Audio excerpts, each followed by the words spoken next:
The woman fumbled with her phone, her voice icy and commanding as she barked into it. "I need security here right now," she said, her voice echoing across the parking lot. "There's a black boy wandering around, acting suspicious. I think he's up to something." Nearby, the boy in question, Jaden, a 15-year-old wearing a neat school uniform, stood frozen, his dark eyes wide with fear. He clutched the straps of his backpack tightly, his breath short and uneven.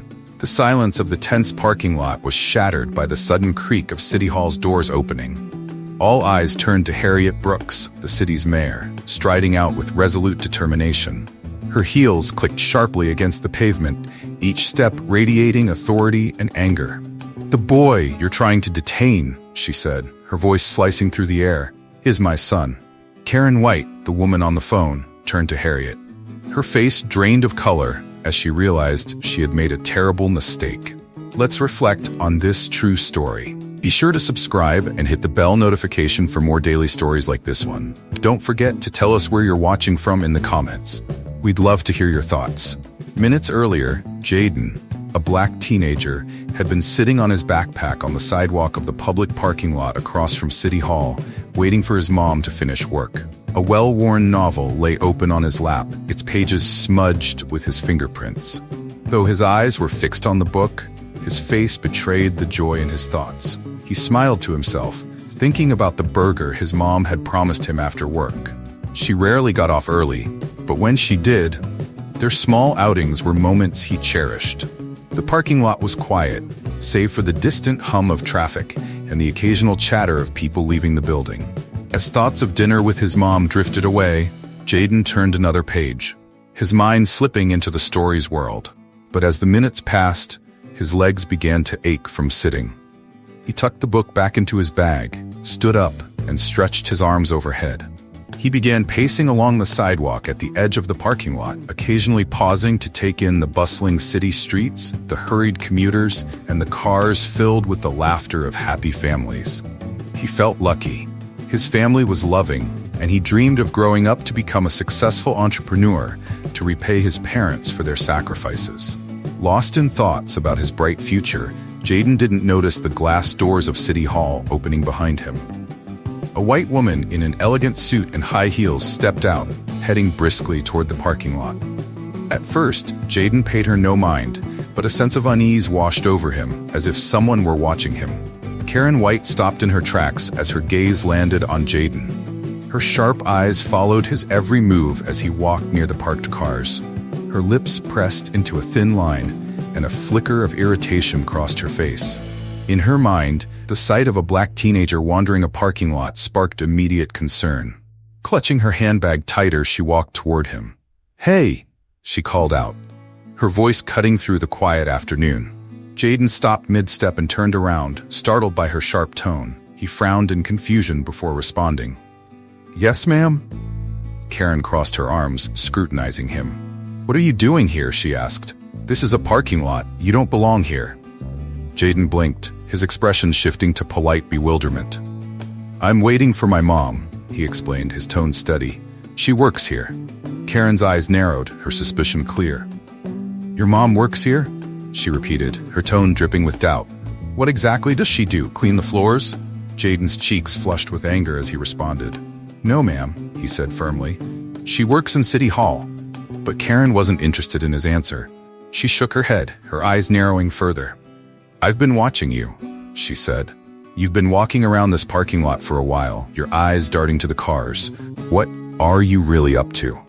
"I'm not up to anything," Jaden said, his voice tinged with frustration. "I told you, I'm just waiting for my mom." Karen, angered by what she perceived as defiance, pulled out her phone, determined not to let the boy off easily. "I don't have time for this nonsense," she muttered. Dialing quickly, she raised the phone to her ear and spoke loudly. "Security? There's a black boy loitering in the parking lot. He's pacing and looking around, acting very suspicious. I think he's planning something. Send someone down here immediately."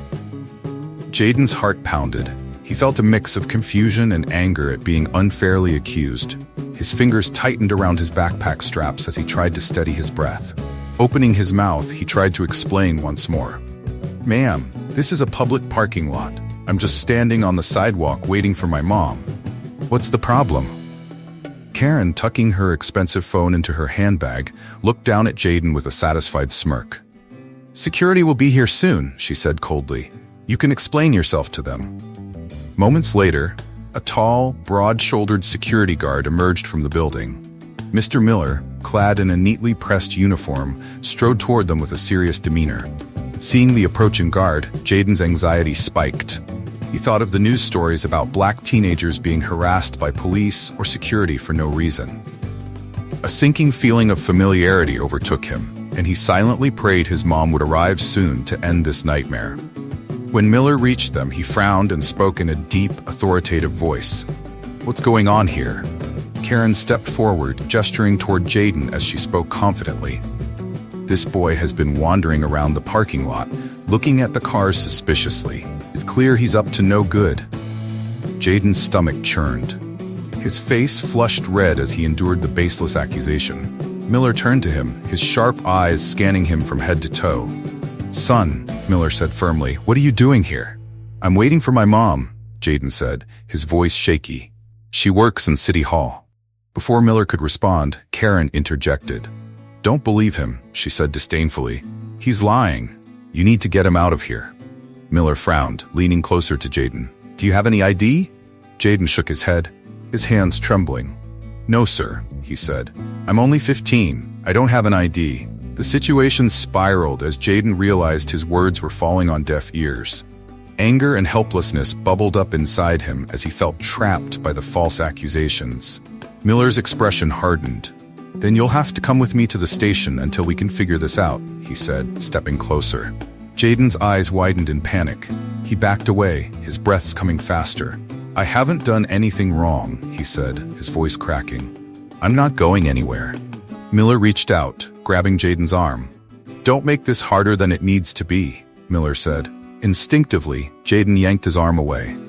Let me go, he shouted, tears streaming down his face. Karen gasped, her face twisted with indignation. See, she said. He's being aggressive. I told you he was trouble. The commotion quickly drew the attention of passersby. A small crowd began to form, murmurs growing louder as people pulled out their phones to make video. Jayden felt the weight of their stares, their judgment pressing down on him like a heavy load. He cried harder, his mind racing with fears of the worst possible outcome. Headlines labeling him a criminal, his mother's disappointment, and the lasting humiliation. As Miller struggled to restrain Jayden and Karen looked on smugly, the tension in the air became unbearable. Just when it seemed everything had spiraled out of control, a commanding voice rang out. Let him go! The crowd fell silent instantly, heads turning toward the source of the voice. There stood Harriet Brooks, the mayor of the city, striding into the scene with an air of authority. The late afternoon sun cast its warm glow over City Hall's sleek facade.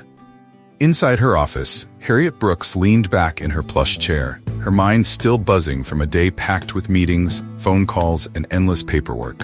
She glanced at the clock on her desk and smiled faintly. It had been a long day, but she had promised her son, Jayden, that they'd have dinner together. He was waiting for her in the parking lot, and she hated the thought of keeping him waiting any longer.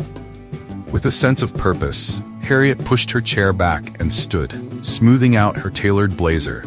She draped her custom-made coat over her shoulders, slipped on her favorite pair of heels, and grabbed her leather briefcase. Stepping out of her office, she pressed the button for the elevator and watched the doors glide open. As the elevator descended, Harriet thought about Jayden and how patient he always was with her busy schedule. She made a silent promise to let him order as many of his favorite dishes as he wanted tonight. It was a small way to make up for the long hours she'd spent away from him lately.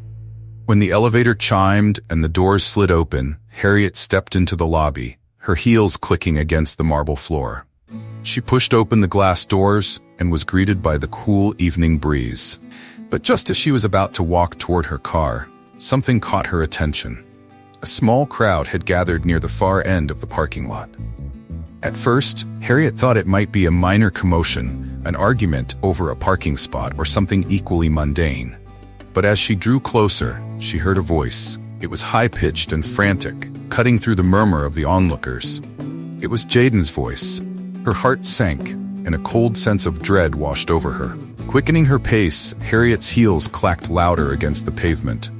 She weaved through the crowd, catching snippets of conversation. That poor boy. Why are they treating him like that? Someone should call his parents. And then she saw him. Jaden was in the middle of the crowd, struggling to pull his arm free from the grip of Miller, the head of City Hall security. His face was flushed, tears streaming down his cheeks as he cried out, "Let me go. I didn't do anything wrong." Next to Miller stood Karen White, her arms crossed smugly and her voice rising over the noise. "You see how he's resisting? He's dangerous. I told you he was trouble." Harriet's chest tightened as she took in the scene. Her son, humiliated and terrified, surrounded by strangers filming with their phones and whispering among themselves. Her fury boiled over. "Let him go," she shouted, her voice ringing out like a thunderclap. The crowd fell silent, and every head turned in her direction. Miller and Karen froze, their eyes widening in shock. Harriet pushed through the remaining few onlookers until she stood in front of her son. Her commanding presence, enhanced by her tailored coat and heels, left no doubt as to who she was. "Madam Mayor," Miller stammered, his hand immediately releasing Jaden's arm. Karen's face turned ghostly pale, her confident smirk replaced with sheer panic. Jaden's tear-streaked face lit up with a mix of relief and exhaustion. "Mom," he cried, his voice breaking as he threw himself into her arms. Harriet held him tightly, one hand stroking his back, her other arm protectively shielding him from the crowd. "The boy you wanted to arrest," she said, her voice low and dangerously calm, "is my son." Jaden's tear-streaked face lit up with relief. "Mom," he cried, his voice trembling with emotion. Harriet rushed to her son, pulling him into a protective embrace. His tears soaked into her blazer as he clung to her. Finally feeling safe, Harriet turned sharply, her fiery gaze locking onto Karen and Miller. Her voice was cold and cutting as she spoke. "The boy you're trying to detain is my son." Karen's face went pale. Her lips trembled as she tried to form a response. "Your son?" she stammered. "What did my son do to deserve this treatment?" Harriet demanded, her voice rising with anger. Karen's confidence faltered, her expression shifting to one of regret. "I didn't know he was your son. This was just a misunderstanding," she said weakly. Miller stood stiffly, staring at the ground in shame. Harriet bent down slightly, cupping Jaden's tear-streaked face in her hands. "Are you okay, sweetheart?" she asked softly. Jaden nodded, his voice shaky but steady. "I'm okay now, Mom." Straightening, Harriet turned to face Karen and Miller, her voice loud enough for the gathering crowd to hear. "I want an explanation as to why my son was being interrogated on the sidewalk of a public parking lot." Miller's authoritative tone was replaced with hesitation. "Ma'am, I received a call about a suspicious youth," he said. Harriet interrupted, her eyebrows raised. "And what exactly made my son suspicious?" Karen stepped forward, her voice trembling. "He'd been pacing around for hours, ma'am," she said. Harriet's tone was calm but sharp. "So, a black teenager standing on a sidewalk in a public parking lot is grounds for suspicion?" she asked. Her expression was a mix of disappointment and resolve as she continued. "Ladies and gentlemen, it seems we have some bias at play here. Was my son approached with the same presumption of innocence you'd extend to any other citizen?" The crowd fell silent, a collective weight settling over them. Harriet's voice grew firmer. "This is a wake-up call for everyone here. Unfounded suspicion can have serious consequences. We must examine our biases and work toward creating a community where everyone feels safe and welcomed." The crowd murmured in agreement, the gravity of her words sinking in. Karen muttered an apology, unable to meet anyone's eyes. Miller shifted uncomfortably, his posture rigid with shame. Harriet placed a comforting hand on Jaden's shoulder and addressed the crowd once more. "Let this be a lesson to all of us. We must do better, starting with confronting our own prejudices and standing against injustice."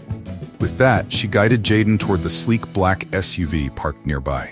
The crowd watched in stunned silence as they climbed into the car. As the vehicle pulled out of the lot, Jaden leaned against the window, his mother's reassuring hand resting on his shoulder. "Let's go get that burger," Harriet said gently. As they drove away, Harriet reflected on the incident. This was a sobering reminder of the challenges society still faced, a call to action to confront biases and build a more equitable world. The road ahead wouldn't be easy, but it was necessary. Our actions in the face of prejudice would define the world we live in, and silence was no longer an option. The sleek black SUV glided smoothly through the city streets, leaving the tense scene of the parking lot behind. Inside, the atmosphere was quieter, though the weight of what had transpired still lingered heavily between mother and son. Harriet Brooks, usually so composed and confident, found herself gripping the steering wheel tightly, her mind swirling with emotions. Jaden sat beside her, leaning against the window, his face still streaked with dried tears. He stared out at the blur of passing buildings, his thoughts too jumbled to form words. Harriet glanced over at him, her heart aching at the sight of her son, so young, yet forced to carry the weight of a world that often judged him unfairly. After a few moments of silence, Harriet spoke, her voice softer than usual. "You handled yourself well back there, Jaden," she said, her eyes flicking to him briefly before returning to the road. Jaden shrugged, his shoulders still tense. "I didn't feel like I did," he admitted. "I was scared, Mom. I didn't know what to do." Harriet reached over and placed a comforting hand on his arm. "It's not your fault," she said firmly. "None of this was your fault. What happened today wasn't about you. It was about them, their ignorance, their prejudice." Jaden turned to face her, his voice quiet but resolute. "Will it ever change?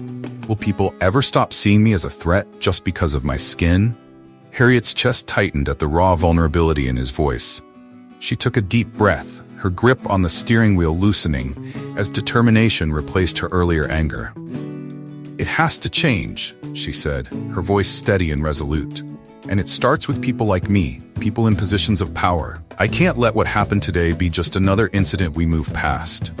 We need to confront it, to educate people, to dismantle these biases at their roots." As they pulled into the parking lot of their favorite diner, Harriet parked the car but didn't immediately step out. She turned to Jaden, her gaze filled with both love and determination. "You gave me a lot to think about today," she said. "I've always known the city isn't perfect, but seeing it through your eyes, it's clearer than ever that we have work to do." Jaden tilted his head, his expression curious. "What are you going to do, Mom?" Harriet smiled faintly, though her eyes burned with purpose.